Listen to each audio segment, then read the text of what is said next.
Alors bonsoir à tous et à tous, je suis ravi de vous retrouver et de rencontrer Joël Egloff pour une 329e rencontre Vlil. Pour son récit, c'est Féroce Soldat aux éditions Bûcher-Chastel qui est sorti récemment en août pour la rentrée littéraire. Et évidemment, on va rentrer directement dans le vif du sujet. Mais avant cela, j'aimerais savoir ce qui s'est passé pendant tant d'années. Ça fait longtemps qu'on ne vous a plus vu publier un roman. J'imagine que l'écriture et la littérature sont ancrées en vous et donc vous avez forcément dû écrire quelque chose depuis 2016, depuis votre dernier roman. Qu'est-ce qui s'est véritablement passé depuis toutes ces années pour en revenir avec une histoire familiale et non pas un roman, même si on discutera peut-être du terme roman ou récit, on verra tout à l'heure, mais depuis tout ce temps, que s'est-il passé dans la tête et la vie de Joël Egloff? Alors, déjà, bonsoir à toutes et à tous. C'est impressionnant, tous ces visages qui me scrutent. Euh, alors, que s'est-il passé depuis 2016? Mais en fait, c'est un livre qui m'a pris beaucoup de temps, avant même de me lancer dans l'écriture. C'est un projet de livre vraiment très ancien. Et, euh, et à partir du moment où j'ai commencé l'écriture, il y a eu tout un temps de recherche. Il y a eu donc je suis déjà d'un naturel pas très rapide dans l'écriture, mais là ça a été encore plus prenant. Et puis c'est vrai que j'avais des projets cinéma. Il y a un film qui est sorti en 2017, qui était l'adaptation de mon premier roman et de mon Ganglion et Fils. Donc j'ai été pris par ça aussi, par la sortie du film, l'après-film, et puis les activités oui, des projets de scénario que j'essaie de conjuguer avec l'écriture. Donc tout ça a pris du temps. Voilà, voilà pourquoi. Très bien. Et on imagine que la sphère intime, familiale aussi, j'imagine qu'il y a des sortes de pincettes qu'on prend quand on écrit sur sa propre famille. Jusqu'où peut-on aller finalement? Est-ce que vous vous êtes, quelle question finalement vous vous êtes posée quand vous avez décidé quelle a été la genèse finalement du premier jet des féroces soldats, de ces féroces soldats? C'est vrai que c'est peut-être ce qui a pris le plus de temps, c'est de se dire est-ce que je le fais, est-ce que je le fais pas, comment je le fais en fait. Mais à partir du moment où j'avais décidé de le faire, il fallait voilà, que j'accepte de dire tout ce que je savais, voilà, tout ce qu'on m'avait raconté. Ça a été effectivement une étape où il a fallu trancher ces questions-là, mais ça s'est fait malgré tout assez rapidement. La difficulté, elle n'a pas été tant dans le fait voilà, que dois-je dire, c'était plus la construction de tout ça. Voilà. Est-ce que j'ai assez de matière? Parce que c'est un livre qui est construit sur les témoignages que j'ai reçus de, de l'histoire de mes deux parents, en fait. Il faut peut-être que j'en dise deux mots sur le. Voilà. Bien Donc, sûr. c'est l'histoire de mes parents dans une région particulière qui est la Moselle, annexée en 1940 comme l'Alsace. Euh, et donc, j'ai souhaité raconter cette histoire très, très singulière avec la particularité en mettant un peu un focus sur l'histoire de mon père, qui a été incorporé de force comme plus de 130 000 jeunes de cette époque dans l'armée allemande. Euh, et pour lui, encore plus particulièrement dans la Waffen-SS. Donc, voilà, ça, c'est l'histoire très, très brièvement résumée. Et du coup, j'ai perdu le fil de, de votre question, pardon. Oui, oui, on parlait finalement de la difficulté à écrire sur sur un Voilà. tel domaine, et notamment la genèse du livre, parce que là, pour le coup, vous découvrez aussi un carnet, vous découvrez des choses, vous découvrez des lettres, vous découvrez une matière qui vous donne, qui finalement n'ont rien de particulier, mais vous le dites ensuite, page 13 notamment, la lettre qui ne dit pas grand-chose, mais qui au fond dit tout. Mhm. Tous ces interstices finalement que vous arrivez à interpréter. Qu'est-ce qui vous a donné envie d'y aller de manière beaucoup plus franche? Euh, je crois qu'il fallait déjà euh, je ne sais pas si c'est un livre que j'aurais pu faire du vivant de mon père pour être plus bref. Il est décédé en 2012. Euh, il n'était pas au courant du projet que j'avais parce qu'à l'époque, c'était encore à l'état embryonnaire. Euh, je ne sais pas si voilà, j'aurais pu construire tout ça avec son, entre guillemets, son regard par-dessus mon épaule. J'espère qu'il en serait content aujourd'hui. Mais il y avait je pense que voilà, c'est une chose aussi qui a été importante. Enfin voilà, dans une charnière dans ma relation à ce livre. Euh, et c'était aussi de me dire tout ce que je ne sais pas en fait, tous ces blancs, tous ces trous en fait, qu'est-ce que j'en fais? Est-ce que je les comble en faisant de la fiction en fait? Est-ce que j'invente ce que je ne sais pas? Ou est-ce que je m'en tiens strictement à ce qu'on m'a raconté et à ce que j'ai moi-même appris en faisant des recherches dans les livres donc cette question-là était difficile à trancher et là aussi ça a été à partir du moment où je me suis dit il faut accepter ces vides et que ces vides faisaient pleinement partie de, de, de la mémoire qui s'efface, enfin du temps qui passe, de ce qu'on oublie, de ce qu'on refoule. Euh, à partir de ce moment-là, ça a été plus facile à me lancer vraiment dans l'écriture en fait. Je crois que ça a été l'étape décisive. C'est ça. C'est de se dire, acceptons ce qui n'est pas dans ce récit. Voilà, parce que il n'a pas tenu de journal, à part, vous le disiez, ce carnet où il y a 78 lignes en tout et pour tout. Voilà, c'est un peu court pour raconter toute une guerre. Ben moi, j'ai essayé d'explorer ces interstices en me mettant à sa place aussi, enfin, voilà, en imaginant qu'est-ce- quel était son état d'esprit, voilà, parce il a peu parlé, enfin, il a raconté des choses, et je m'estime assez chanceux de ce point de vue-là, parce que la constante pour ceux qui ont vécu une histoire comme ça, ou des gens qui ont vécu la guerre, euh, c'est toujours de ne pas parler. Enfin, on entend souvent des gens dire, moi, je ne sais pas, mon père ne racontait pas, quelle que soit la guerre, quel que soit le conflit, le traumatisme. Il racontait des choses, mais c'était souvent les mêmes et il n'allait jamais vraiment au-delà du factuel, enfin, ou à peine. Voilà. Ce que j'ai trouvé extrêmement émouvant, extrêmement subtil, c'est la manière dont vous vous insérez finalement dans la tête de votre père, en imaginant à chaque situation les différentes hypothèses qui s'offrent à lui, celles qu'il aurait pu penser, celles qu'il aurait pu faire, celles qui pouvaient se produire tout simplement dans son esprit, et surtout avec l'espoir qu'il a pu penser exactement ce que vous auriez pu penser aussi. Et c'est ça que je trouve extrêmement touchant, et à la fois vous le faites avec une certaine délicatesse et vous, comment vous avez travaillé cette matière-là, justement, parce que vous vous insérez dans son esprit, dans les situations qui s'offrent à lui, qui sont souvent dramatiques, qui sont dures, difficiles, jusqu'où on peut aller finalement pour s'introduire dans la tête de son père. Bah, curieusement, en fait, puis quand on a des enfants qui grandissent aussi, on se rend compte et maintenant, enfin, à mesure que moi je vieillis, on se rend compte enfin, en me souvenant de mon père, je me rends compte qu'il y a certaines choses que je, que je pense comme il pensait ou j'agis comme il agissait. Et pas mimétisme, enfin, mais cette proximité-là, elle est très troublante. Et je crois que c'est ce qui permet de réfléchir aussi comme il réfléchissait quelque part. Voilà, c'est le lien de filiation qui permet ça. Euh, et puis aussi, c'est un travail un peu de romancier quelque part, même si c'est pas un roman, c'est tout simplement se mettre à la place de son personnage et essayer d'être le plus juste possible, en partant bien sûr de ce qu'il me disait et des ressentis qu'il exprimait, même si c'était pas très élaboré, mais en tout cas, voilà, je sais pas, enfin, décrire l'horreur d'un bombardement à Munich, par exemple, bon, c'est un travail de romancier, en fait. C'est ça qui m'a surpris aussi, puisque je n'ai vu en effet le mot roman nulle part Oui, sur ce livre-là.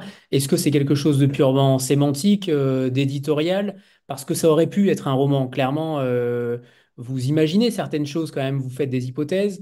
L'histoire, tout est vrai, on a bien compris dans le récit, mais finalement, est-ce que ça vous rassurait d'avoir quelque chose qui soit un récit par rapport à votre famille, par rapport à l'entourage?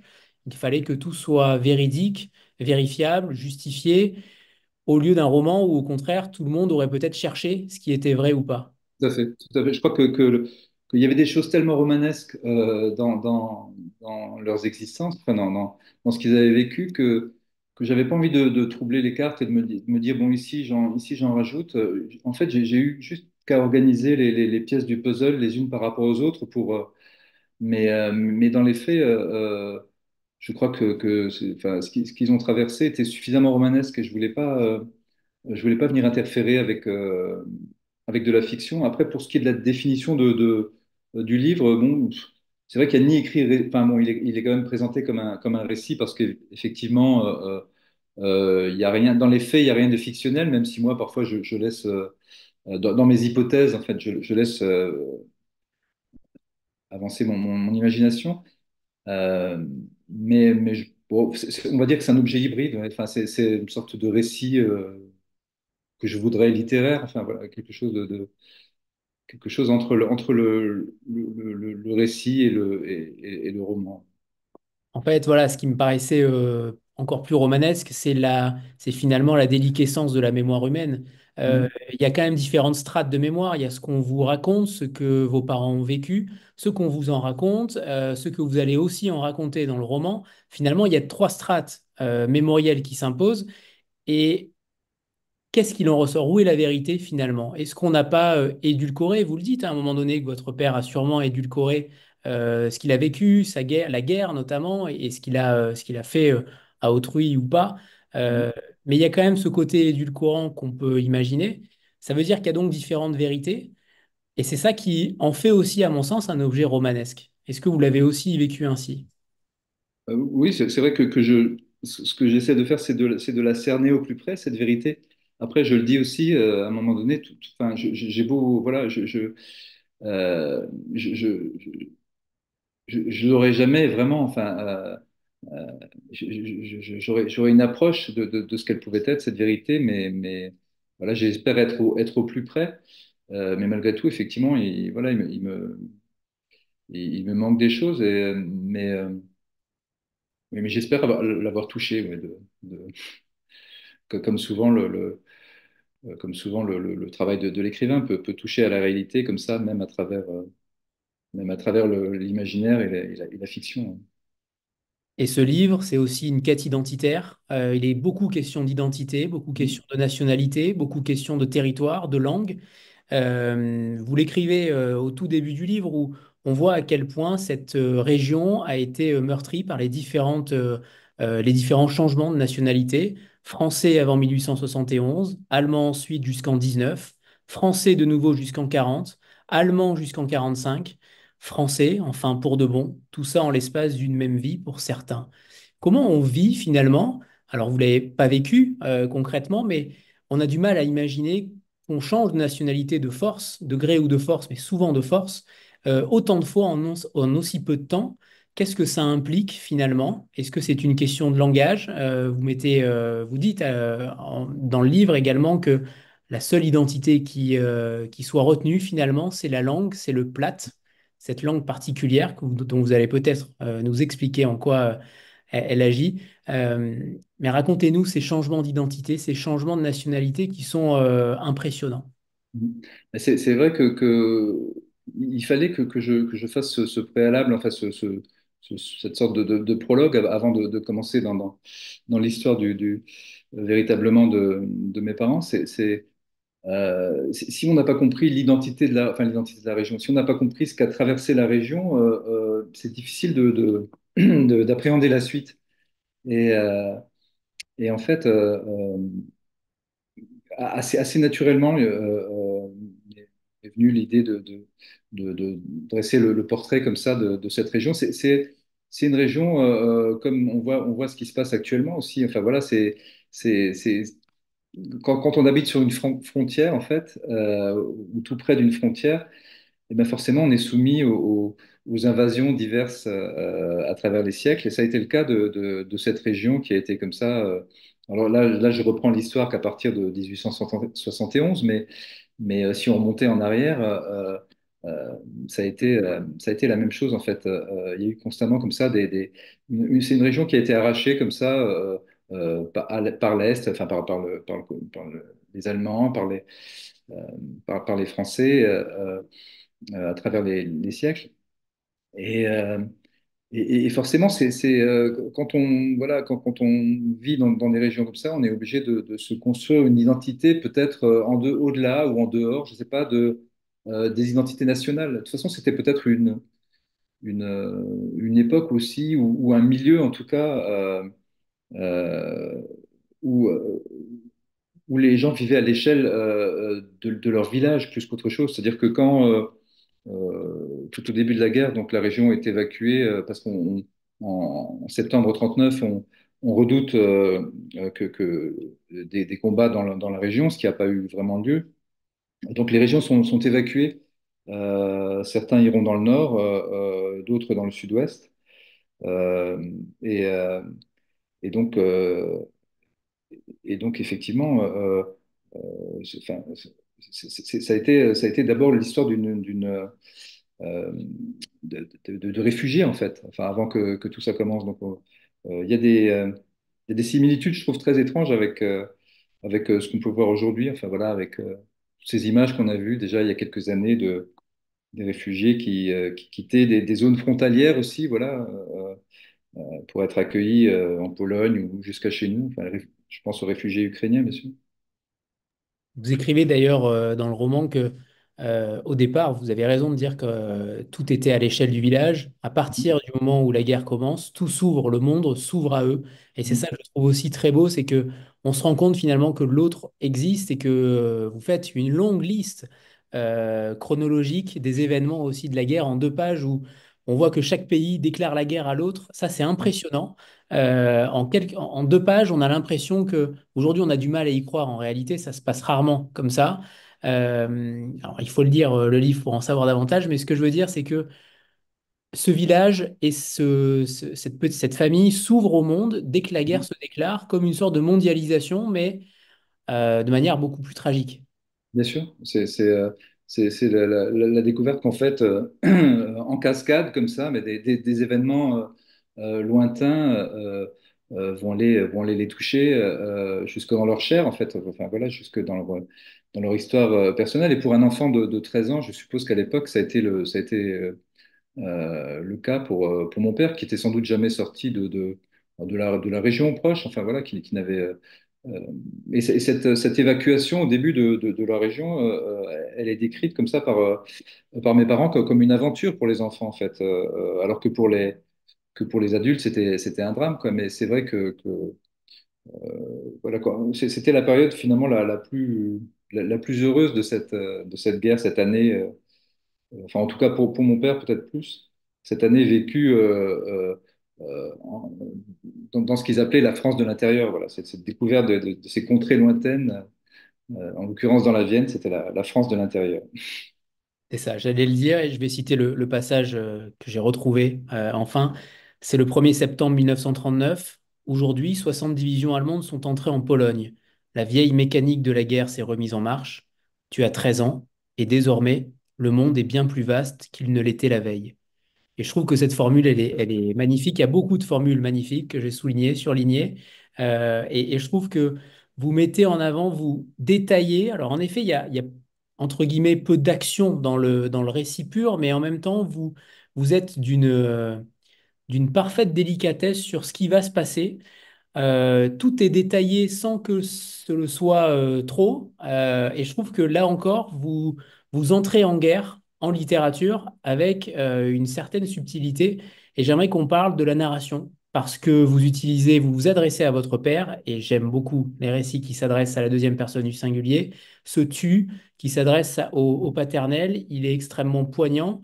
Vous avez fait ce choix-là comme une lettre finalement? Est-ce que c'est en référence à la lettre qu'il n'a jamais pu finir, où il s'est arrêté à son engagement dans Mhm. la Waffen-SS? Il y avait peut-être de ça, effectivement. Il y avait inconsciemment, hein, ça n'a pas été conscient, mais effectivement. Alors, c'était pas vraiment une lettre, Un c'était un. miroir.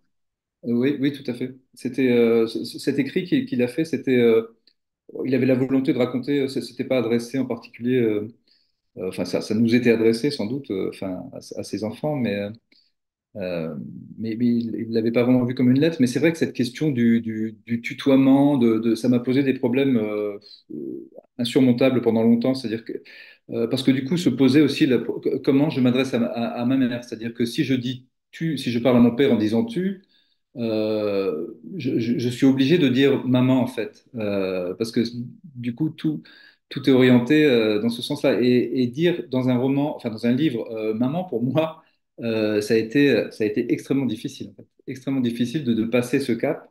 Bon là ça tient peut-être de la psychanalyse, mais naturellement, je l'aurais dit ma mère, en fait. J'aurais raconté l'histoire de ma mère en disant ma mère ci, ma mère ça. Sauf que dans la mesure où je disais tu à mon père, il était impossible de raconter l'histoire de ma mère en disant ma mère. Et donc, je me suis torturé l'esprit avec ça pendant longtemps avant d'assumer ce maman. Voilà. J'avais l'impression d'être trop dans, que le lecteur serait trop dans mon intimité. Voilà, c'était une espèce de barrière encore peut-être que j'ai eu besoin de faire tomber. Euh, La barrière de Camus. Symbolique, ouais. Alors évidemment, on n'a pas parlé encore du terme malgré nous. Je crois pas qu'on l'ait encore cité, mais il est quand même capital. Et là encore, je vous cite, même si le mot t'est encore inconnu, à dater de ce jour et pour le restant de ta vie, comme 133 000 autres, désormais, tu es un malgré nous. Tout débute, entre guillemets, ici ou presque. En tout cas, voilà, dans le livre, tout débute à peu près là. Pour ceux qui ne savent pas qui sont les malgré nous, est-ce que vous pouvez nous expliquer la genèse finalement de ce terme et aussi évidemment de votre père? Mais c'est vrai que c'est un terme et une histoire qui est assez mal connue à mesure qu'on s'éloigne des régions concernées. Et même, je pense, chez les jeunes générations d'ici, ça doit être assez flou. Alors, un malgré nous, à partir de 42 en Alsace et en Moselle, et ailleurs aussi, enfin les dates sont peut-être pas les mêmes, mais ailleurs, c'est-à-dire dans les pays qui étaient annexés par l'Allemagne nazie, le Luxembourg, la Pologne, j'en oublie, enfin en Belgique peut-être aussi, hein. Enfin, il y a eu des malgré nous qui étaient c'est-à-dire on a incorporé de force des jeunes gens et des jeunes femmes aussi. Enfin, elles sont pas allées au front, mais elles ont été elles ont participé à l'effort de guerre. Euh, Incorporer de force, ça veut dire quoi en fait? Parce que c'est là où souvent la suspicion se glisse, c'est qu'on se dit bah, à quel point de force? Bah, de force, ça veut dire que les nazis avaient institué une loi qui s'appelait la loi de la Sippenhaft et qui déterminait qui établissait la responsabilité collective du clan ou de la famille. C'est-à-dire que si un jeune était déserté ou insoumis ou ne se présentait pas à la convocation, ben, on s'en prenait à la famille avec des représailles plus ou moins sévères. Ça pouvait être souvent des déplacements, des déportations en camp de travail en Silésie ou dans les Sudètes, enfin dans ces endroits-là. Euh, et en cas de récidive ou en cas de choses plus quand ils avaient besoin de faire un exemple, effectivement, ça pouvait aller. Il y a eu des gens qui ont perdu la vie, enfin, sous forme d'exécution sommaire et des choses comme ça. Mais en tout cas, le levier qu'utilisaient les nazis pour incorporer de force, donc c'est malgré nous, et ben, c'était le levier, c'était la menace sur la famille. C'est-à-dire qu'un jeune qui partait, il partait en se sacrifiant, quoi. Cette notion-là, elle est capitale. Enfin, il faut comprendre que c'était une histoire de sacrifice. Et, euh, et donc, il y a eu effectivement des drames suite à ça. C'est-à-dire alors certains, ceux qui n'y ont pas été, certains sont passés à travers les mailles du filet. Pour d'autres, bah, leur famille a été bah, comme je le disais, envoyée en camp de travail dans d'autres pays. Mais il faut imaginer aussi que certains, et je le raconte dans le livre, et ça, enfin, je trouve ça terrible, enfin, dans cette histoire, certains ne voulaient pas y aller, mais les parents ou le père leur a dit, si, il faut que tu y ailles parce que sinon, on va s'en prendre à nous, en fait. Donc, il faut imaginer un jeune qui repart sous la contrainte parce que ses parents, son père lui a dit de retourner à la caserne, enfin, et qui se retrouve au front et qui revient jamais, en fait, qui laisse sa vie. Comment on survit à ça, en fait? Voilà. Comment on se remet de cette épreuve-là en tant que parent quand votre fils a laissé sa vie pour vous épargner enfin, ces représailles. Voilà. Et dans C'est 80 là qu'il y a, pardon. dans beaucoup de cas, finalement, la solution est inévitable, c'est la mort la plupart du temps. Pour, Pour ces jeunes enrôlés, pour ces malgré nous, là. bah, heureusement pas la plupart du temps, mais sur les 130 000, effectivement, 40 000 ne sont jamais revenus. Il y a eu 40 000 morts ou portés disparus, en fait, sur l'ensemble des Malganou. Ça fait quand même ça fait non, un petit tiers, on va dire. Donc c'est énorme, effectivement. Souvent sur le front de l'Est, parce qu'on les envoyait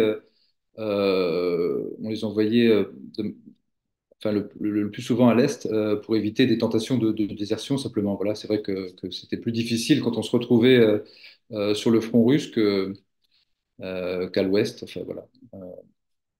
Le dernier à avoir parlé des malgré nous, finalement, c'était peut-être la BD de Philippe Collin et Sébastien Gothals, Le voyage de Marcel Grob, qui a eu un succès Ouais. euh, plutôt fort.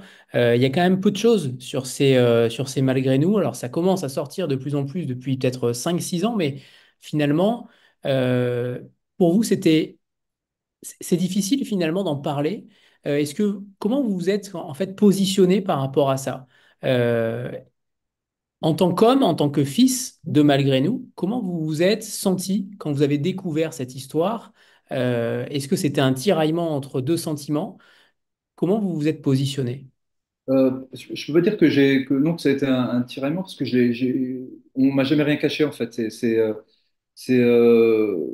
pas une chose que j'ai découverte tardivement. Tout ça, les choses étaient très claires et faisaient partie de l'histoire de la région. Là où il y a une particularité et quelque chose de beaucoup plus difficile à admettre dans le cas de mon père et pour d'autres, c'était d'être incorporé de force dans la Waffen-SS.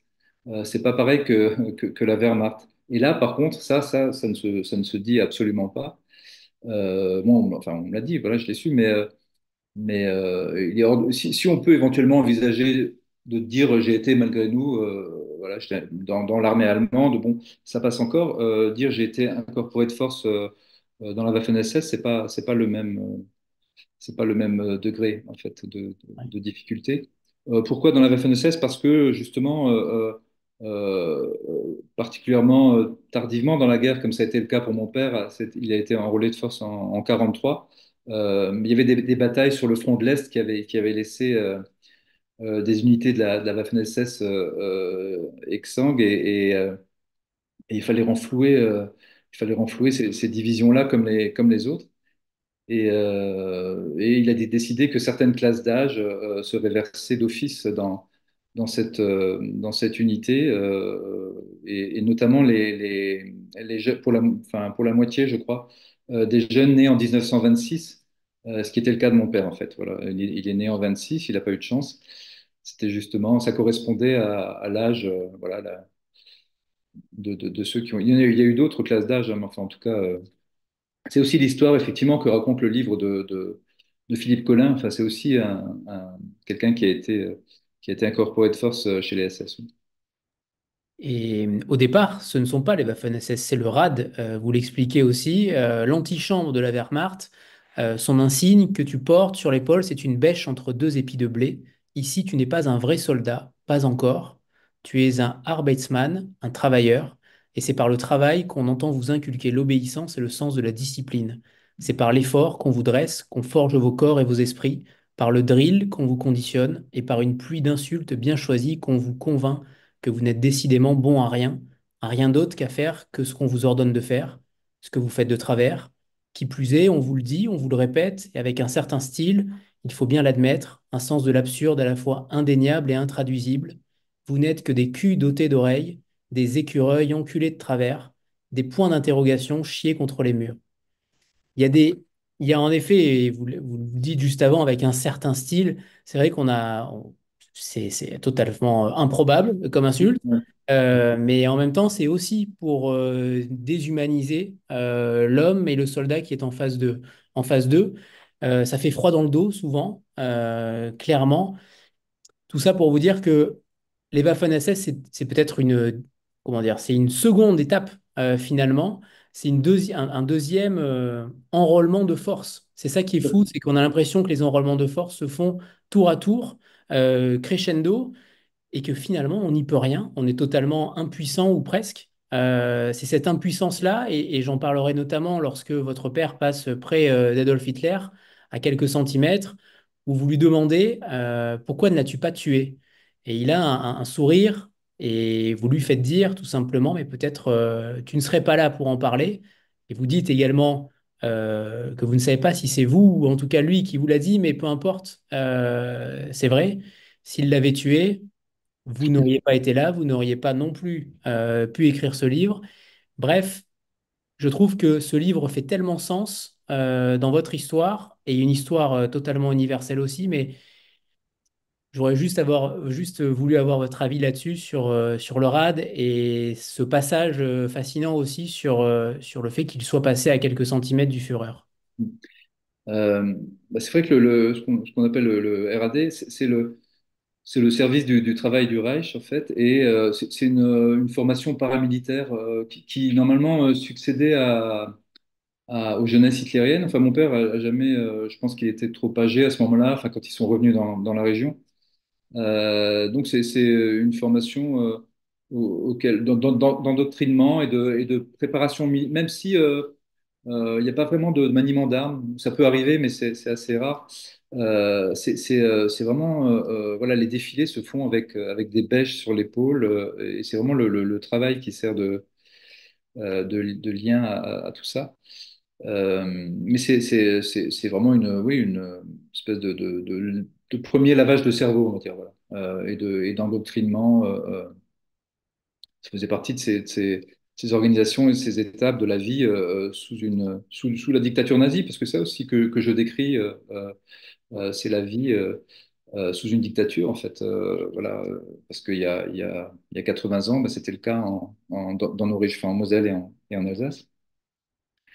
Euh, Curieusement, l'étape, donc c'est durant ce RAD que un jour une commission d'officiers de la Waffen-SS débarque et passe en revue les jeunes qui sont alignés et font sortir certains jeunes du rang, dont mon père en fait, pour des critères physiques notamment de taille, il Couleur fallait d'yeux.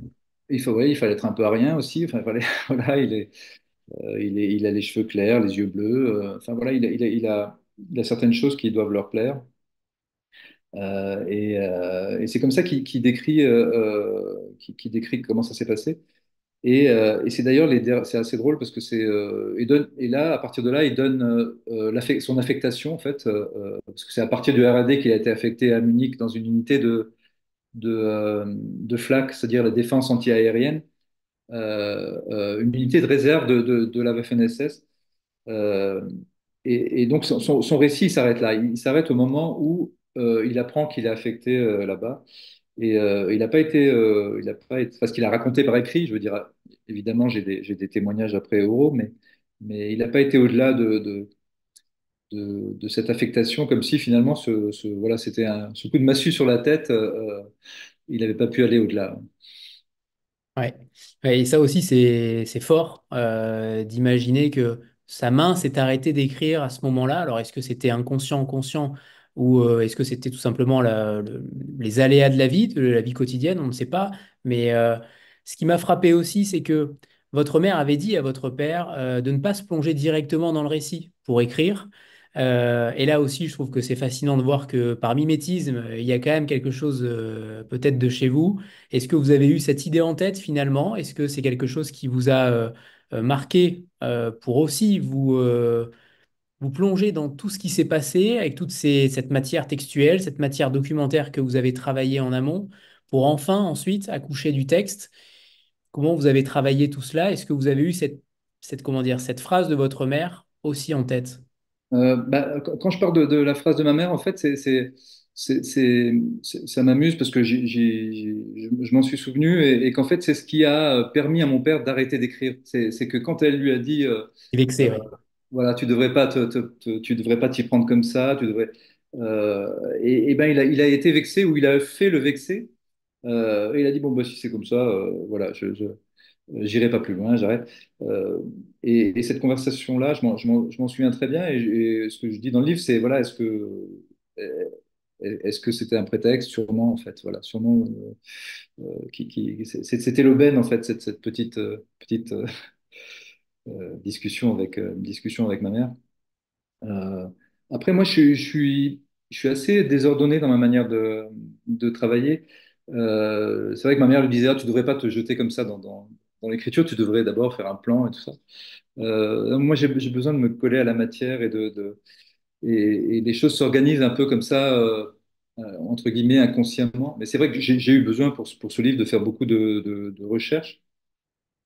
Mais j'avais pas du tout la méthodologie d'un historien donc c'était tous azimuts et parfois le hasard m'a fait enfin, découvrir des choses aussi incroyables enfin que je savais pas mais vraiment par hasard pas parce que enfin c'est assez curieux aussi quoi donc euh, mais je peux pas dire que ma manière ou d'être rentré dans le livre était très construite très ordonnée.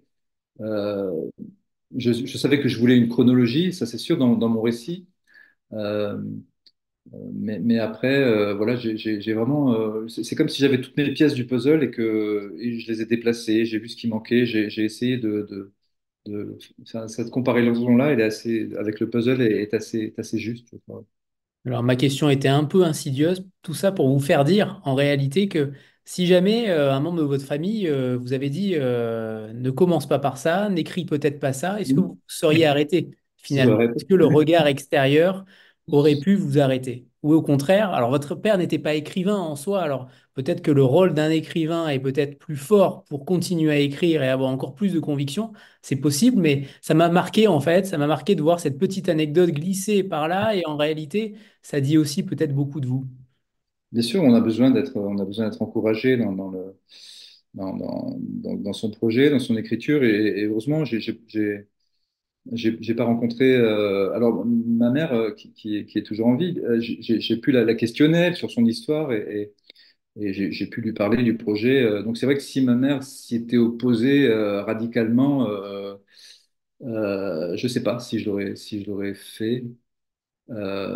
Ça a été plus une espèce de prudence, mais t'es sûr, mais tu veux vraiment dire ça? Tu peux pas dire, alors ça me fait rire, mais elle disait, tu peux pas dire dans l'armée allemande en général, est-ce que tu es obligé d'être aussi précis? Voilà, donc c'était, alors que tout se jouait là, justement, euh, mais effectivement, oui, c'était important quand même que je me sente un peu soutenu dans le projet, parce qu'il n'était pas question même si j'avais que voilà, j'avais pas d'intention suspecte, mais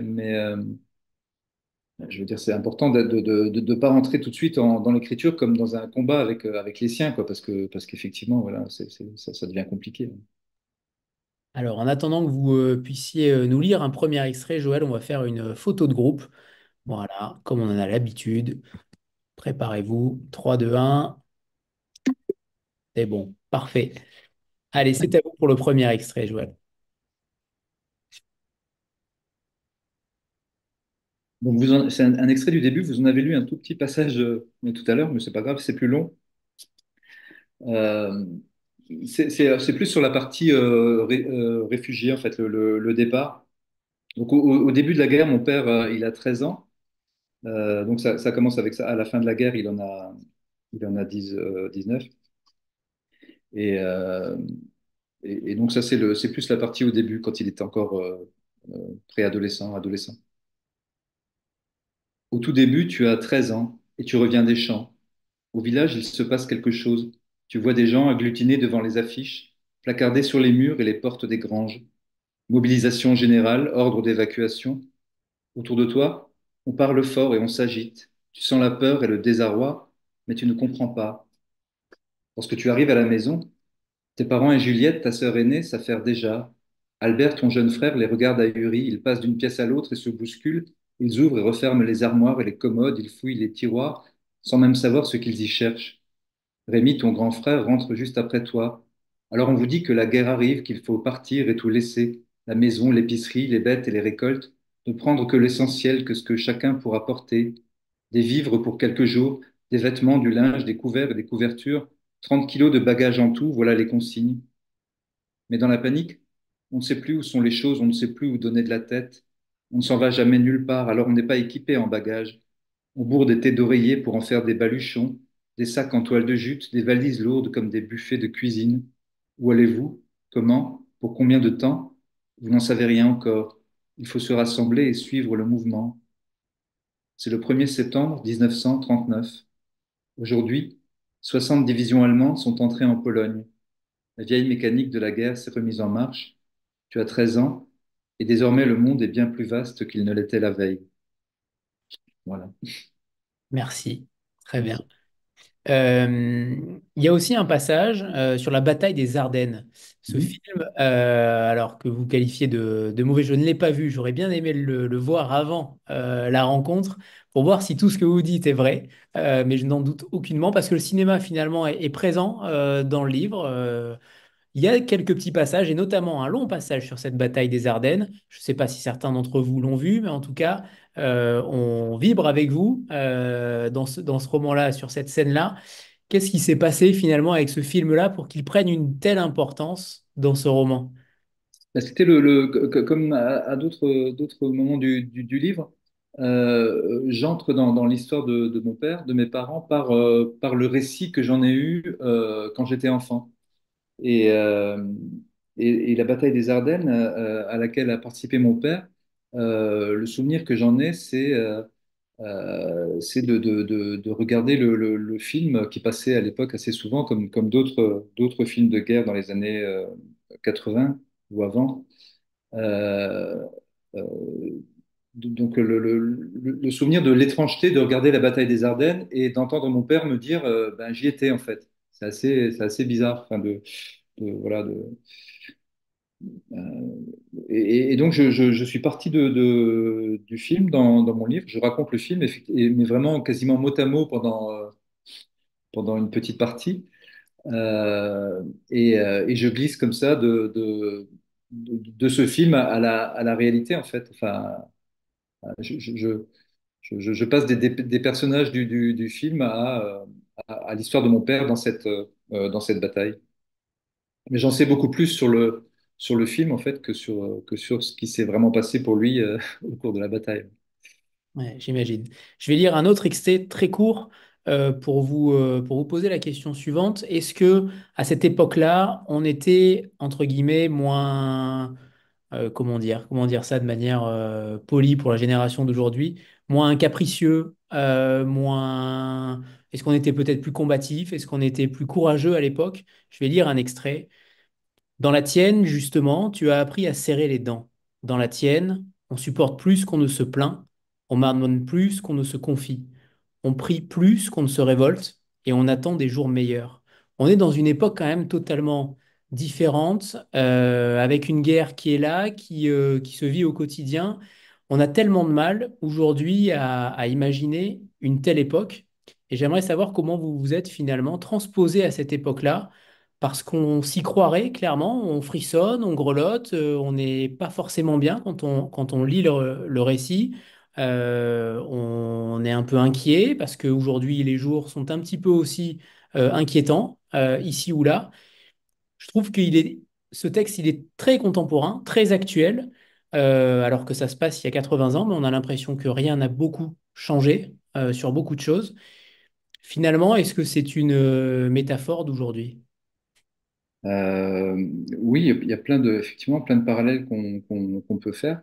Ce qui diffère peut-être, et ce que vous avez relevé, c'est en tout cas dans cette, je ne veux pas dire en général, ça ne concerne pas forcément que toute l'époque, mais dans ces milieux-là, enfin à la fois ouvriers, de mineurs et de cultivateurs, parce ils avaient souvent la double activité en fait, c'est-à-dire ils allaient travailler à la mine et le soir, après leur poste, mais ils allaient dans leur champ, comme si ça ne suffisait pas. Euh, et donc, dans ces milieux, les relations ça me paraît, c'est évident. Les relations entre les parents et les enfants sont pas du tout ce qu'elles sont aujourd'hui, en fait. Enfin, on n'est pas dans l'enfant roi et dans ces choses-là. Et la distance et après, c'est propre à chaque famille, mais en tout cas, de ce que j'ai pu savoir et appréhender de la mienne. Et de ce que j'ai pu lire de cette lettre en fait qu'il a écrit quelques jours après être incorporé au RAD, la formule de politesse qu'il emploie m'a interloqué.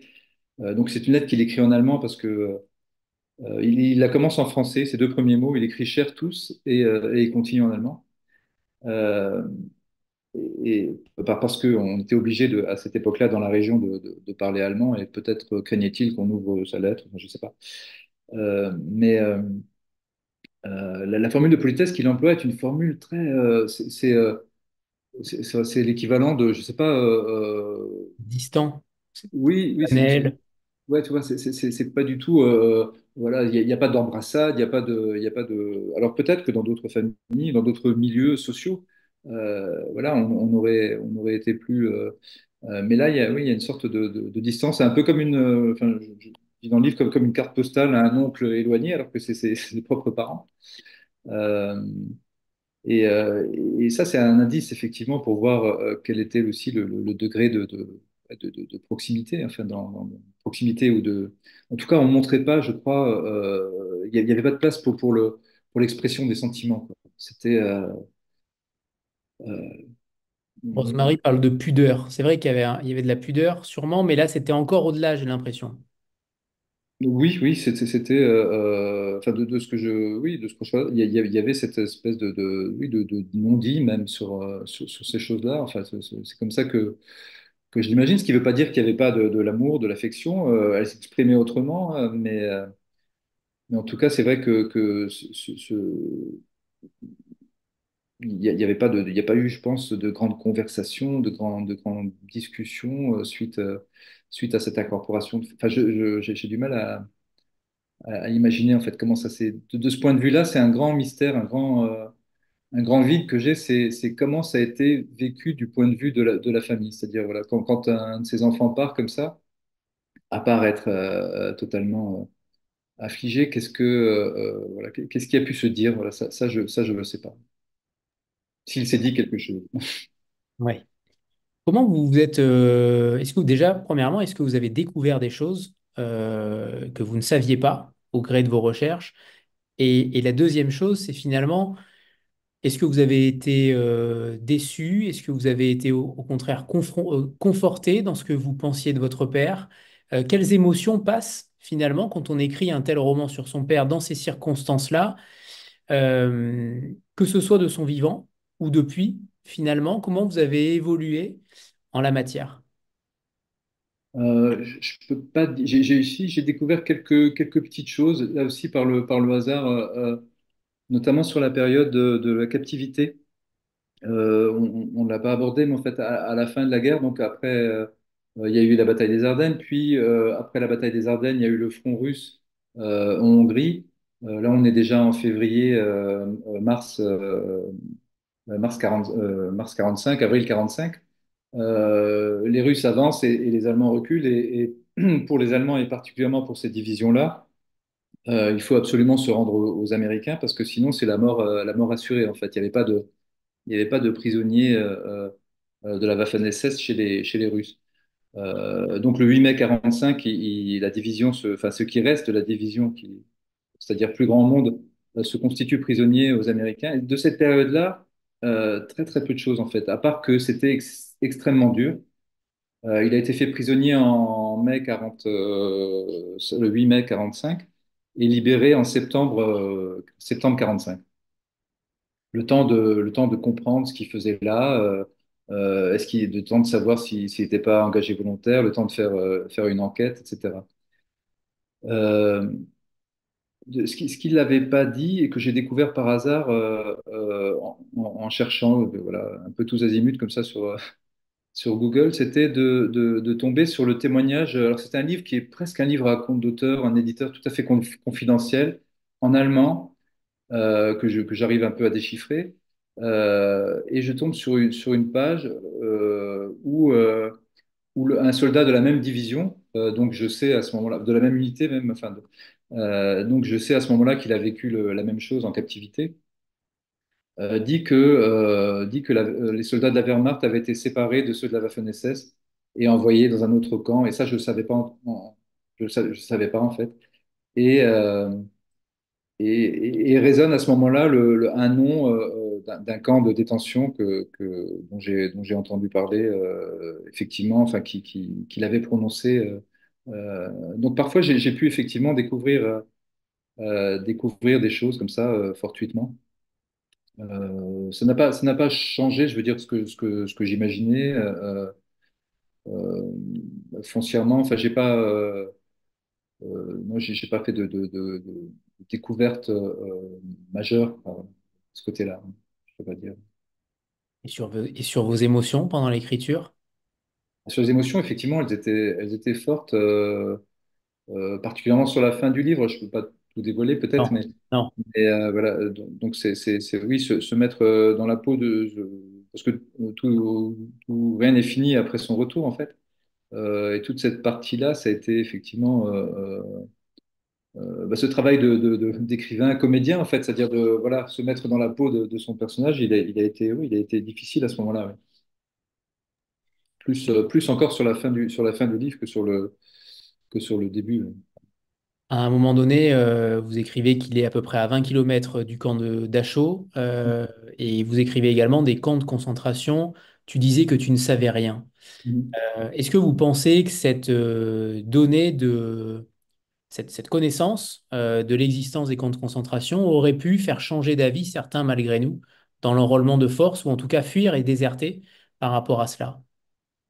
Alors, Je c'est pense difficile de parler au nom de tous, hein, bien sûr, bien sûr. mais Je Robert pense notamment. pas parce que bon après c'est un tout petit épisode. Hein. C'est parce que je voulais parler de la question juive et c'est le seul souvenir que j'ai d'une discussion avec lui où à Munich effectivement sa caserne était à 20 kilomètres de Dachau et il racontait que des prisonniers venaient de là-bas pour faire des travaux à la caserne et en repartaient en fait. C'est la seule chose je me souviens qu'il m'avait dit que pour le reste voilà il savait pas ce qui se passait là-bas précisément. Voilà je rapporte ses propos je sais pas. Euh, je je pense pas que ça aurait changé quoi que ce soit en fait si les Malgré-nous avaient su plus de choses sur la question de l'extermination des Juifs, parce que, peut-être au moment du départ, oui, au moment du départ, il y aurait peut-être plus de désertion, sûrement. Après, enfin, la contrainte était telle que c'était pas du tout une question de choix. En fait, et une fois qu'on y était, il y a eu des désertions, mais il faut savoir par exemple que bon, oui, c'était peut-être plus facile de déserter dans la Wehrmacht que dans la SS parce que là aussi, bon, il y aurait sûrement eu des exécutions sommaires. Et puis, notamment pendant la bataille des Ardennes, il n'y avait pas de prisonniers non plus de la SS fait par les Américains suite à un massacre qui avait eu les Américains. En fait, en représailles, faisait pas ou très très peu de prisonniers. Voilà, préférait régler ça directement sur le champ de bataille que de s'embarrasser avec des prisonniers de la Waffen-SS. Donc, la question de la désertion ou de se rendre à l'ennemi, en fait, j'ai ressenti ce côté coincé, en fait. C'est-à-dire que je peux pas, à l'ouest, il y a pas d'espoir. À l'est, c'est encore pire sur le front russe. Euh, donc c'est vraiment dans un étau quoi. Donc Après, le fait d'en savoir plus ou pas sur la question, je pense qu'une fois qu'on est dans cette mécanique-là, dans certaines situations, peut-être plus facile, lui, euh, pour lui, ça a dû être quand même, enfin, ça aurait été difficile. Ouais. Même si, effectivement, enfant, j'ai pu lui poser ce genre de questions, voilà, pourquoi tu t'es pas, les questions que peuvent poser un enfant, pourquoi tu t'es pas couché par terre, t'as pas fait le mort, pourquoi, enfin, voilà, ce genre de choses naïves. Pourquoi tu t'es pas rendu, mais ça, je l'ai compris après en lisant enfin, en lisant des choses historiques sur le pourquoi. C'est qu'avec cet insigne-là, bah, on ne déserte pas, on ne se rend pas non plus parce on est menacé de toutes parts. Alors Catherine nous pose la question d'où le titre peut-être. Alors justement, ce titre, c'est Féroce Soldat, qui peut avoir finalement beaucoup de définitions. Mm. Laquelle vous vouliez mettre derrière ce titre? Alors moi, ce qui m'intéressait, il y a toute une partie où je raconte l'enfance de mon père avant. Et notamment ces années à l'école primaire où à l'époque, ils étaient biberonnés un peu à des chants patriotiques français. Enfin, donc, quand la Moselle était française en 36, 37, j'ai le souvenir de ce qu'ils racontaient, de ce qu'ils chantaient, même parfois, c'était la Marche Lorraine, le régiment de Sambre-et-Meuse et la Marseillaise à l'école, quoi. Donc, je pense qu'on préparait aussi quelque chose à l'école aussi. En fait, euh, il y avait, euh, il y avait quand même un patriotisme comme ça assez exacerbé, enfin en tout cas dans son école, français. Et ce contraste-là, il est saisissant parce que à un moment donné, je parle d'une photo que j'ai trouvée de mon père qui doit avoir 10 ans et il est avec un copain comme ça au milieu je sais pas, d'une quinzaine de soldats français. Alors, ce sont des soldats qui sont cantonnés, enfin, qui sont près de la ligne Maginot. C'était avant la guerre. Donc, on a un enfant de 10 ans comme ça qui est au milieu des soldats français. Et 7 ans plus tard, à peine, parce qu'il avait 17 ans quand il a été incorporé de force, enfin, tout a changé dans l'histoire. Mais 7 ans plus tard, il y a cette photo où il est au RAD et où il porte un brassard avec une croix gammée, quoi. Donc, en l'espace de 7 ans, il s'est passé tout ça. Et ces féroces soldats, c'est ça, effectivement, c'est ces trois mots de la Marseillaise du début de sa vie et le fait que lui-même est devenu, entre guillemets, un faux féroce soldat, mais en tout cas, voilà, il avait l'uniforme d'un féroce soldat quelques années plus tard. Hein. Et je vais lire le passage justement où vous réinventez les paroles de la Marseillaise. Là aussi, c'est un exercice de style admirable. Cela fait des années, pourtant que le plan est prêt et tenu secret, car on le pressent, c'est ici que sera inaugurée la guerre. Ce sont vos prairies qu'on envisage comme champs de bataille, et vos villages sur lesquels pleuvront les premiers obus. C'est sur vos terres que viendront mugir ces féroces soldats. Mais ils n'égorgeront ni vos fils ni vos compagnes, car vous serez déjà loin, et leurs blindés s'échoueront sur ces récifs de métal dressés tout exprès pour briser leurs chenilles. Leurs fantassins iront se tailler les veines dans nos haies de barbelés, puis s'empaler sur nos pics. Et les derniers debout finiront, titubant sous la mitraille, par se casser les dents sur le béton de nos forts. Voilà ce qui est prévu, voilà le plan de bataille. C'était pour réagir à ce que vous venez de dire. Ce que j'aimerais aussi évoquer, c'est peut-être cette difficulté pour ces malgré nous d'être un peu trop allemands pour les Français, un peu trop français pour les Allemands. Ces frontières qui sont finalement très poreuses dans cette région-là, en Moselle. C'est quelque chose qu'on vit. Alors, vos parents l'ont forcément vécu. Qu'en dit votre mère finalement et votre famille par rapport à cela? Comment ont-ils vécu cette exclusion, cette manière d'être mis en minorité finalement dans cette région-là? Bah, en tout cas, ce qui explique peut-être le retour dans la région, parce que si on repart au début, donc ils sont évacués de la région pour éviter les combats qui n'auront finalement pas lieu. Ils passent un an, ma mère dans le nord de la France, mon père dans la Vienne. Euh, lorsqu'il retourne en Moselle, la région est allemande, c'est-à-dire qu'il retourne en août 1940 et la région était annexée de force au mois de juillet, enfin annexée de force, de fait. Il n'y a pas eu de traité, mais enfin en tout cas, la région est annexée à partir du mois de juillet. Donc quand il retourne dans la région, il retourne en Allemagne en fait.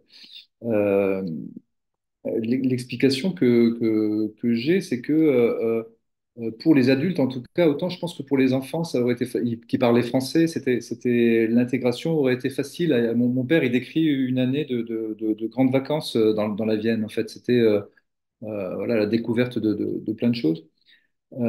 Pour ses parents, je ne pense pas que ça a été le cas. Je pense que malgré tout, ils ont eu énormément de mal à être acceptés. Ils étaient regardés, voilà, ils parlaient, ils avaient ce dialecte euh, qui ressemble à l'allemand, enfin, germanique. Euh, et donc, voilà, ils étaient vraiment considérés comme, voilà, ma mère raconte que, enfin, le souvenir d'un moment où ils se sont fait traiter de boches, en fait. Donc, je pense que l'envie de retourner chez eux, non pas l'envie d'aller en Allemagne, parce que pour eux, les Allemands, ils étaient partout, de toute façon. Enfin, la France était occupée, leur région était annexée, mais bon, quelle différence après tout. Ce qu'ils voulaient, c'était retrouver leur village. C'est pour ça que tout à l'heure, je disais vivre à l'échelle de, voilà, le, non pas d'un pays, mais à l'échelle d'une toute petite région. Et, euh, et en ça, effectivement, la question des identités, enfin, elle s'exprime là, je crois. Vous dédicacez votre roman à votre famille et notamment à vos enfants. Comment finalement ont réagi, que ce soit vos enfants ou votre famille, par rapport à ce livre-là? Est-ce qu'ils ont été surpris? J'imagine que l'histoire familiale était connue de tous, mais qu'est-ce qu'on ressent finalement quand on apprend, quand on découvre finalement tous ces blancs qui sont un petit peu comblés par vous, Joël, l'écrivain? Quel est le sentiment particulier qu'on peut ressentir finalement? Est-ce que vous avez eu peur de blesser? Est-ce que vous avez eu peur de mal formuler, de mal expliquer? Euh, Quels ont été les dangers finalement quand on écrit sur une matière aussi sensible? En fait, c'est la perception, évidemment, elle est différente lorsqu'il s'agit de ma mère, par exemple, qui a vécu des choses et donc je raconte ce qu'elle a vécu, de la perception de mes enfants, en fait, qui écoutent les histoires que que je leur relate. Effectivement, les choses étaient connues. Après, ils ont découvert des choses aussi, enfin, qu'ils avaient oubliées ou qu'on leur avait pas racontées. Et donc, ça a été. Et pour ma mère, elle était plutôt contente. Peut-être il y avait plus un peu de méfiance au début, enfin, du projet, mais quand elle a pu lire le livre, en fait, enfin, ce qu'elle m'a exprimé, c'était du contentement et du soulagement. Euh, Là où j'étais très, très heureux et très fier, c'était qu'elle me disait que voilà, ce qu'elle avait vécu, elle le lisait euh, enfin, avec une certaine justesse. Donc ça m'a évidemment fait très plaisir. Ouais. On comprend. Et j'aimerais vous interroger aussi peut-être sur le fait de... Alors, c'est un mot qui est un peu fort, entre guillemets, mais j'imagine que quand vous avez découvert des photos de votre père avec un brassard avec une croix gammée et d'autres choses encore, comment on se sent en tant que fils d'eux, finalement? Quel est le sentiment premier qui transparaît, que ce soit de manière, alors évidemment, si c'était de manière volontaire, ce serait bien pire, c'est évident, mais de manière involontaire, de force, est-ce qu'il y a une question de honte? Est-ce qu'il y a une question euh, c'est difficile à en parler en réalité, mais ce que j'aimerais savoir, c'est comment on se sent finalement quand on découvre ça, quand on vit avec ça depuis des années. Quel est le sentiment particulier qui jaillit en vous? C'est vrai que c'est des photos que je connaissais vraiment depuis toujours. Pas des photos, oui. Euh, donc j'ai grandi avec ça en fait. Vraiment ça fait partie et le fait qu'on m'ait expliqué ce qu'était un Maghreb et tout ça m'a pas. Euh, il n'y a pas eu de choc comme ça d'une découverte à un moment donné.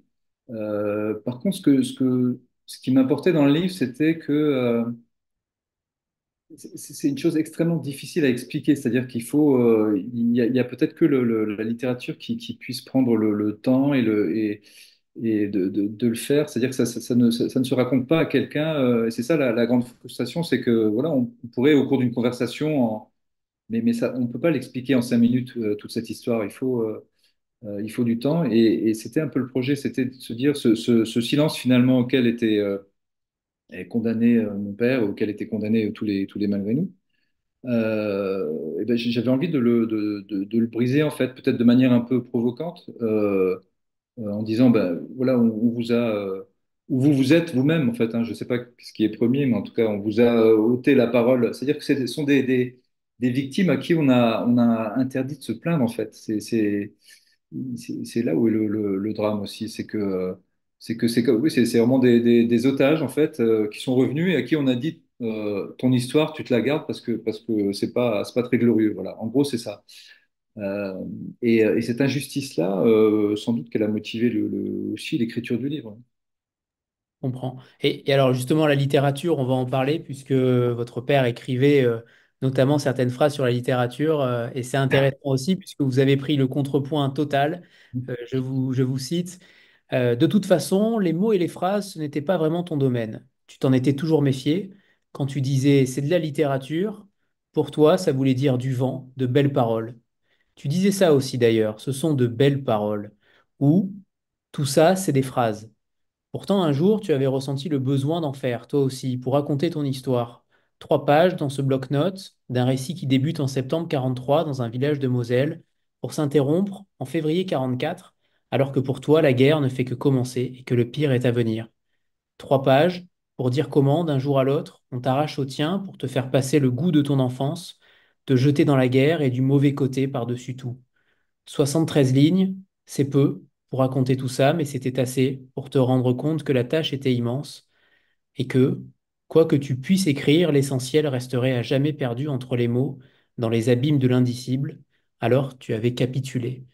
Ce passage aussi, une fois de plus, magnifique, mais c'est ça qui m'a surpris en même temps et je me suis dit, ah voilà, Joël Egloff, il est venu en contrepoint total de son père et seule la littérature pouvait exprimer tout cela, exprimer ce silence, exprimer l'indicible. Est-ce que c'est une revanche? Est-ce que c'est un pied de nez à l'histoire finalement? Mais j'ai trouvé ça extrêmement beau. C'est vrai qu'il bon, il avait un rapport à l'écrit très distant ou méfiant peut-être. Euh, en tout cas, c'était pas son domaine, comme je le dis. Très curieusement, son frère aîné, et d'ailleurs, je cite à un moment donné quelques vers d'un poème qu'il a écrit, apparemment était très écrivait, enfin, il a écrit des poèmes très beaux, très jeune, en fait, à 16 ans, notamment pendant cette évacuation. Donc, dans la même famille, comme ça, il y avait un enfant qui écrivait de la poésie et un autre peut-être même si mon père a toujours aimé la langue, les fables, mais l'écrit c'était différent en fait. Il se souvenait encore des fables qu'il avait apprises euh, à l'école. Mais ouais, l'écriture, ils sont méfiés peut-être un peu. Et si, juste une petite parenthèse par rapport à l'écriture de ces poèmes du frère aîné de mon père, je pense que s'il y a besoin comme ça, parce que parfois on se dit, mais moi, est-ce que finalement ils étaient français, ils étaient plus français, plus allemands, le choix voilà, d'écrire de la poésie comme ça en français, je pense que c'est un beau témoignage de leur attachement au pays aussi, ouais. Enfin, ça dit quelque chose, j'ai l'impression. Bien sûr. Et tout à l'heure, on parlait du côté contemporain du roman et vous mettez en épigraphe Richard Brotigan qui écrivait déjà, et ça va, j'imagine, faire réagir tout le monde. J'ai commencé à comprendre les mécanismes qui font que la logique et la raison échouent dès que commence la guerre. Débute alors une ère d'irrationalité et de folie. Tout ça pour, évidemment, vous parler de vos influences. Est-ce que vous vous êtes inspiré, influencé? Est-ce que vous avez été influencé par d'autres auteurs qui ont parlé soit des Malgré nous, soit de l'histoire du père, pour raconter le père et de parler de manière plus générale de vos influences littéraires. Qu'est-ce que vous lisez finalement? Qu'est-ce que vous aimez en littérature? Est-ce que c'est peut-être la poésie? Est-ce que au contraire une littérature plus classique, une littérature contemporaine? Mais qu'est-ce que vous lisez vous avez une plume particulière, Joël. Pour ceux qui ne vous ont pas encore lu, je vous conseille vraiment de rentrer par celui-ci dans la littérature de Joël Egloff, parce que vous avez un style si singulier, si délicat, si subtil, et vous avez des punchlines comme nul autre régulièrement. Mais tout ça avec délicatesse. C'est jamais provocateur, c'est jamais rentre dedans. Et je trouve que vous avez un style particulier. J'aimerais vraiment savoir ce que vous lisez, Joël. Je lis peut-être pas suffisamment à mon goût. Enfin, j'ai l'impression d'avoir trop peu lu et d'avoir encore énormément de choses à découvrir. Euh, je, je, je peux lire des auteurs, effectivement, un peu, parce que c'est vrai que vous me posiez la question sur des auteurs un peu méconnus comme Emmanuel Bove ou, ou Georges Hyvernaud, enfin, pour le rapport le ton de Georges Hyvernaud par rapport à la guerre. Enfin, pour le coup, c'est un récit direct parce qu'il a été prisonnier. Bon, je ne sais pas si c'est une source d'inspiration, mais voilà, certaines pages du Voyage au bout de la nuit, enfin, quand il se retrouve, ça m'a marqué très fort. Ce soldat qui se retrouve sous les balles ennemies, enfin, l'absurdité de ce moment-là, quoi. Ça m'a vraiment marqué. Et, euh, ce texte de Richard Brotigan aussi, beaucoup, même s'il a très peu parlé de la guerre, mais dans ce passage-là, il racontait il racontait son oncle Edwards qui avait fait la guerre du Pacifique. Et le ton qu'il emploie je crois, décoincé quelque chose à un moment donné. Je me suis dit, mais c'est ça qu'il faudrait, enfin, c'est avec ce naturel-là euh, qu'il faudrait arriver à raconter tout ça. Et puis un auteur aussi qui m'a marqué en tant qu'ami, qui est décédé malheureusement en 2020, et ce qui était un ami très proche, avec qui on parlait, qui a écrit sur la guerre aussi. Je pense, enfin, je veux parler de Hubert Mangarelli, euh, qui a écrit des choses magnifiques et aussi des livres où il mettait des hommes pendant la guerre en scène. Enfin, je pense à Quatre soldats, par exemple, qui avait eu le prix Médicis en 2003, je crois. Et c'est quelqu'un avec qui je parlais beaucoup de l'écriture, de, enfin, de ce que ça voulait dire qu'écrire, donc c'est aussi quelqu'un qui m'a énormément appris, et avec lequel on a tous les deux eu un parcours aussi de connivence littéraire, voilà. Ouais. Très bon choix. Et en effet, méconnu, malheureusement. Très bon choix. Il y a une question de Valérie qui a visité le mémorial des combats de la Poche de Colmar à Turckheim. Et elle lisait en même temps ces féroces soldats. Et elle disait que c'était très troublant de voir tous ces objets et ces armes exposés. Et elle vous pose la question suivante, quelles ont été finalement vos principales sources historiques sur les malgré nous en se rendant sur place? Alors, beaucoup de recherches finalement, enfin, dans des livres que j'ai commandés, j'en parle à un moment donné parce que j'ai aussi par exemple avoir le parcours ce qui me permettait de savoir quel avait été le parcours de mon père, même s'il avait raconté ça, mais plus dans le détail, j'étais obligé de commander des livres qui racontent le parcours de l'unité de la Leibstandarte. Donc, il faut s'imaginer en train de commander honteusement comme ça des livres assez un peu douteux d'ailleurs, mais qui sont historiquement, enfin qui sont très factuels, où on peut savoir qu'à tel moment l'unité était là, là, là. Mais bon, ça a été assez drôle. Je vais peut-être fiché comme ça pour certaines recherches que j'ai pu faire. Euh, beaucoup de sources littéraires, effectivement. Après, dans les déplacements, j'ai été dans les Ardennes. Un musée notamment à la Glaise, que je raconte dans le livre ma rencontre avec le guide de ce musée. Euh, et, euh, et puis les recherches sur Internet aussi, on trouve des choses incroyables. J'ai notamment, je suis tombé là aussi par hasard complètement, enfin, en tapant quelques mots bien choisis, sur un site qui recensait tous les avions abattus dans les Ardennes entre 40 et 45. Et il se trouve qu'il y a une connexion comme ça avec ce que me racontait mon père. Et donc j'ai essayé comme ça par déduction. Et j'arrive à, à émettre l'hypothèse que mon père s'est retrouvé, enfin, parce que mon père me racontait qu'ils avaient abattu un avion dans les Ardennes et fait prisonnier un pilote.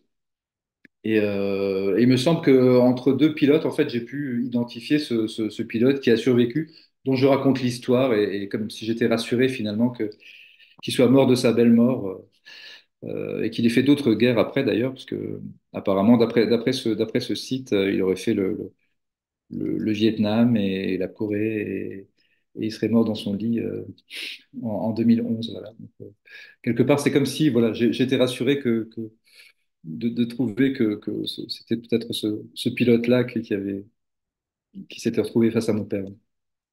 Ça me fait penser qu'on n'a pas parlé. J'ai oublié de répondre à votre question tout à l'heure, mais c'est peut-être trop tard sur ce face-à-face, enfin, sur cette face-à-face avec Hitler à Munich. Voilà. Non, c'est pas trop tard. C'est pas trop tard du tout.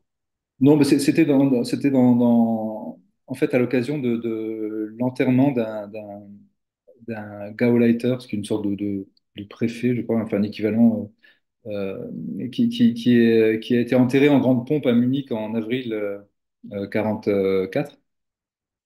Et mon père me disait que c'était à l'enterrement de. J'avais juste ce nom-là. Et j'ai retrouvé trace même des photos de ces funérailles qui sont assez dantesques. Enfin, et, et en fait, à la sortie de l'enterrement, il y avait toute une haie d'honneur de soldats, enfin, qui notamment étaient là pour protéger le cortège de la foule, enfin pour protéger, en tout cas pour faire une barrière entre le cortège et la foule. Et mon père faisait partie des soldats comme ça qui donc étaient à quelques mètres du cortège qui défilait, où il y avait Hitler, Goebbels et d'autres. Et donc c'est le passage qui figure en quatrième de couverture du livre, parce que ça me semble un raccourci, une espèce de télescopage comme ça, assez incroyable, comme si que tout se résumait là dans ce petit, c'est pas face à face, mais enfin de cette petite rencontre comme ça entre, entre ce mal absolu et qui était à l'origine de tout ça, et mon père, petit soldat, brinque-ballé comme ça à travers, broyé par la mécanique historique. Enfin, ça me paraissait un passage important à raconter. Et c'est pour ça qu'il sans doute qu'il figure aussi derrière le livre. Il y a un témoignage d'Aurélie qui n'a pas de question, mais qui a particulièrement aimé l'hommage au père, cette envie de le comprendre, de nouer avec lui. Et elle a ressenti la même émotion qu'avec la volonté de Marc Duguin et la même admiration. Et ça lui a donné envie de serrer son père et ses grands-parents dans ses bras. Voilà. C'était le moment tendresse. Et je trouve que pour générer ça chez un lecteur ou chez une lectrice, c'est quand même que le livre est plutôt très bien écrit. Euh, Est-ce que vous nous ferez un plaisir de nous lire un deuxième extrait, Bien Joël? sûr. Et on finira par la question future 2074, sauf si d'autres personnes ont des questions, c'est le moment. Bah alors c'est le passage qui parle de la bataille des Ardennes, enfin juste avant le début. C'est entre le film, entre le film et puis la réalité de ce qu'il a vécu. La bataille des Ardennes, c'était une grande contre-offensive. Enfin, c'était après le débarquement, la dernière, le dernier, le Vatou d'Hitler. En fait, c'était censé retourner la guerre en décembre 44. Ça a échoué. Sinon, on le saurait. Mais voilà, c'est à ce moment-là. Les jours qui précédèrent l'offensive, tu as dû te dire que ça ne sentait pas bon. Vous ne savez rien encore, tout est gardé secret jusqu'au dernier moment, mais il y a trop d'effervescence et de mouvements, trop d'hommes, de camions, de blindés et de canons qui voyagent et que l'on camoufle partout dans les forêts et les villages pour que cela n'annonce pas quelque chose d'imminent. Pour que tout se passe le plus discrètement possible, des routes à sens unique vous ont été attribuées afin d'éviter les embouteillages. À la fin, vous ne vous déplacez plus que de nuit, tout feu éteint, et vous prenez position à moins d'une dizaine de kilomètres du front. On vous ordonne le silence radio. Les batteries ne sont mises en place qu'au tout dernier moment. Ce n'est que le 15 décembre que vos commandants eux-mêmes sont informés de la date, de l'heure et des objectifs de l'offensive. Ce soir-là, ils vous rassemblent. Jamais tu n'as oublié ce moment ni les mots qu'a prononcé cet officier. Je crois m'en souvenir à peu près. Je sais qu'il y avait Jungens, il y avait Morgan et il y avait Angriff. Je crois bien que c'était Jungens. Morgen früh gehen wir zum Angriff über. Les jeunes, demain matin, nous passons à l'attaque. Il me semble que c'était ça précisément que tu disais. Et même si tu t'y attendais, si tu savais que ce jour finirait par arriver, il n'empêche que ça t'a fait un drôle d'effet. Tu n'as pas levé le doigt pour demander si cela te concernait aussi, si ton statut particulier t'autorisait au moins quelques passes droits, comme celui de ne pas passer à l'attaque, par exemple, pas déjà, pas demain en tout cas. Tu n'es pas sorti du rang non plus pour dire que tu te sentais barbouillé et que tu préférerais rester ici demain et attendre au chaud le retour de tes camarades. Ce que tu as dû te dire tout simplement, c'est que tu n'avais que 18 ans et que demain peut-être tu serais mort. Le comble, c'est que tu as dû jouer la comédie sûrement et faire comme si tu t'en réjouissais, comme si tu brûlais d'impatience de passer à l'attaque et de casser de la merloque, comme si tu n'en pouvais plus d'attendre et qu'enfin on allait te récompenser de ta patience en te faisant l'honneur d'aller te faire trucider par toute l'armée du général Bradley. Voilà. Merci Joël. Avant de passer à la question sur le futur, il y a quand même quelque chose qui me donnait envie de vous faire réagir peut-être, c'est le regard des médias sur les malgré nous. Le regard, alors je ne sais pas du tout, sincèrement, je ne sais pas quel regard ils ont, mais en tout cas, est-ce que vous sentez qu'il y a un regard plutôt positif depuis quelques années, au contraire plutôt négatif, où on exclut à chaque fois qu'un ouvrage ou qu'un film ou quelque chose sort sur les malgré nous, est-ce que vous sentez une injustice par rapport à ça? Et est-ce que surtout vous avez envie d'aller plus loin dans la quête paternelle ou au contraire, ce livre-là étant terminé, ça clôt un chapitre et que vous ne vous engagerez pas plus sur le sujet. Je ne sais pas s'il y a eu. J'ai l'impression qu'il y a eu très peu de choses en fait, hein. Enfin, aussi bien au cinéma qu'en littérature. Enfin, en littérature, à part effectivement la bande dessinée dont vous parliez tout à l'heure et peut-être un autre livre. Euh, mais très peu de choses. Et la preuve, c'est une histoire qui reste très, très méconnue. Mais et justement, est-ce que c'est par tabou, par censure, par honte? Finalement, c'est pourquoi vous estimez, il y a quand même eu plus de 130 000 malgré nous, c'est quand même pas rien, dont Mais 44 000 décès ou disparus. Donc, c'est quand même surprenant qu'il y ait eu aussi peu de matière sur ce sujet-là. je crois qu'effectivement, il y a eu il y a toujours parfois de la suspicion. Et donc, on n'a peut-être pas forcément envie de s'y intéresser. Bon, après, 130 000 personnes, c'est à l'échelle d'un pays. C'est malgré tout peu de gens. Alors, c'est très présent en Alsace, enfin, et je m'en rends compte là, parce que je commence à rencontrer des gens. Ça a marqué vraiment certaines familles très fort, en fait. Puis ce silence aussi, enfin, imposer tout ça. C'est un peu. Parce qu'en Alsace, il y avait 100 000 malgré nous, 30 000 un peu moins en Moselle, 30 000. Euh, mais je pense que dans les régions où on n'a pas été concerné, bon, c'est pour ça que plus largement, enfin bon, c'est effectivement un livre qui parle de, ça se passe dans une région, mais c'est, pour moi, c'est aussi l'histoire simplement d'un jeune qui est emmené dans une mécanique comme ça, ça pourrait être en dehors de l'histoire des malgré nous. En fait, c'est un jeune qui est jeté dans la guerre. Bon, il se trouve qu'en plus, il a pas de il est pas il se retrouve du mauvais côté, mais je ne sais pas si je poursuivrai au-delà de ce livre sur les malgré nous. Je sais pas encore, je pense pas, enfin, pas dans les médias, en tout cas pas sous forme peut-être une fiction un jour. Parce que en écrivant ce livre, il y a eu plein de moments, je me disais tiens ça pourrait être le départ vraiment d'un roman pour le coup complètement fictionnel. Il y a plein de départs comme ça dans le livre qui pourraient être utilisés.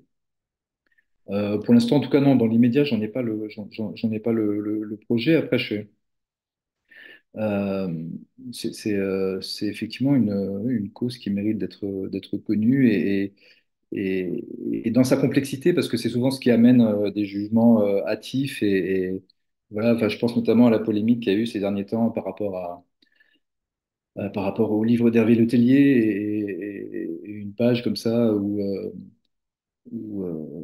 la question des malgré nous est traitée à l'emporte-pièce, mais notamment c'est surtout par rapport à ce qui s'est passé au Radour-sur-Glane, et ça c'est une histoire complexe, mais c'est encore, voilà, ça a concerné 14 personnes parmi 130 000, et, euh, et là c'est encore, voilà, un point douloureux dans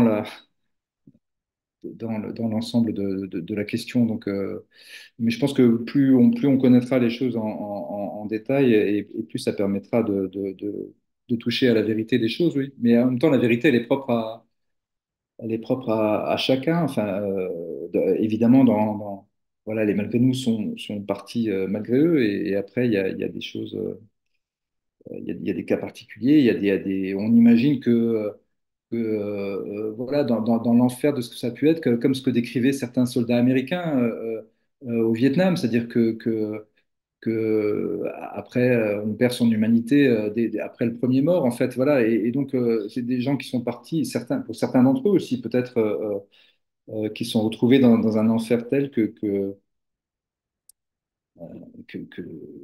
que ça a été, enfin, la guerre dans toute son horreur, voilà. Donc il y a aussi de ça, je pense, sans doute, pour certains. Tout ça est compliqué. Moi, ce que je voudrais, c'est sortir surtout d'un certain manichéisme, comme si la guerre s'était déroulée entre les gentils et les méchants, et entre les résistants et les nazis, quoi. Enfin, ça a été un peu plus compliqué que ça.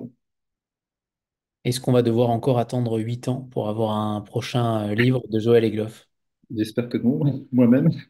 Non, non, je vais rebondir plus rapidement cette fois-ci. Très bien, très bien. Alors, ma dernière question, c'est toujours celle que je pose à chaque invité sur l'avenir. Dans 50 ans, finalement, vous parlez beaucoup du passé. Alors, on va parler d'avenir. Dans 50 ans, en 2074, comment imaginez-vous votre monde? Comment peut-être imaginez-vous le destin des malgré nous? Est-ce que l'histoire et l'éducation, peut-être, on parlait tout à l'heure de d'éduquer et en tout cas de donner cette version-là à l'école, dans les cours d'histoire qui est apparemment, selon ce qu'on vient de dire sur le chat, pas du tout donné. Euh, Finalement, comment vous imaginez cet avenir-là? Euh, j'ai peur que finalement, les dernières personnes ayant vécu cette situation, il en reste très peu, en fait, vivant. J'ai peur que tout ça disparaisse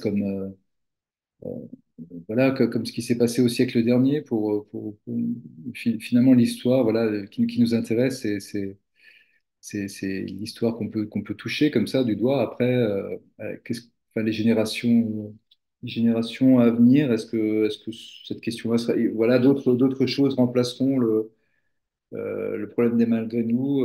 Il y aura d'autres guerres, sans doute malheureusement, qui, euh, qui deviendront plus proches. Et voilà, qu'est-ce qui restera de la Deuxième Guerre mondiale dans 100 ans, dans 200 ans, je ne sais pas. Enfin, ça va devenir un peu, oui, ça va devenir. Bah, j'espère que ça restera en fait, que ça restera important. Ça veut dire il y aura rien de plus important, enfin, grave, on va dire, d'ici là. Et finalement, ce serait rassurant qu'on s'en souvienne de manière très vive. Si on l'oublie, ça veut dire que tout ça aura été remplacé par pire, et puis on peut difficilement l'imaginer. Et je reviens juste tout à l'heure, vous avez parlé de la polémique avec Hervé Le Tellier. Est-ce que vous avez aussi une inquiétude par rapport à ce livre-là qui est sorti récemment? Est-ce que vous avez peur qu'on sorte une phrase du livre et qu'on la fasse monter aujourd'hui, où on sait à quel point ça monte très vite et très facilement? Est-ce que vous avez cette inquiétude-là qu'une phrase du livre puisse attiser, peu importe, mais en tout cas peut attiser certaines personnes, certains individus? Non, à moins vraiment d'être mal intentionné. Et puis, enfin, moi, voilà, j'ai passé tellement de temps sur ce livre que j'ai un peu la réponse à pas mal de choses. Donc, je suis pas inquiet par rapport à ça. Enfin, voilà, il faudrait. Mais bon, on n'est jamais à l'abri de la mauvaise foi de quelqu'un. Mais non, non, c'est pas une inquiétude parce que enfin, voilà, j'ai les arguments et mon histoire personnelle pour répondre. Ouais. Très bien. Et une question plus pratique de Valérie, est-ce qu'il y a des rencontres dédicaces prévues dans le sud? Est-ce que vous venez parfois dans le sud pour ce roman-là ou pas du tout? Alors, dans le sud, je crois qu'il y aura quelque chose du côté je ne vais pas dire de bêtises. Alors, il y a Marmande, ça c'est sud-ouest, un peu, enfin, Marmande, enfin, en septembre, aux alentours du 20, je ne sais plus exactement, 23. Enfin, généralement, je mets tout sur Facebook ou sur Instagram. Aix-en-Provence, peut-être bien. Je dois en oublier dans le sud. Mais en tout cas, voilà, enfin, Voir les généralement, infos. je communique. Et vous En venez. tout cas, C'est Marmande, c'est sûr. C'est pas tellement le sud, mais vous très bien. pensez à quel sud? Ah, le sud, plutôt le sud-est, connaissant Valérie, je pense que c'est plus le sud-est, mais Aix-en-Provence, c'est pas mal. Elle, c'est Cannes, ça va être un peu plus loin, mais je Pour sais le que les coup, maisons d'édition on envoient rarement les auteurs dans le sud-est. On est un peu le parent pauvre de la littérature dans le sud-est. il y avait une rencontre qui devait se faire à Draguignan, mais ça a été annulé malheureusement. Ah, voilà. Bon, dommage. Bon, Ouais. ouais, parfait. Merci infiniment, Joël, pour cette rencontre et pour ce livre aussi. Je vous le remontre. C'est Féroce Soldat.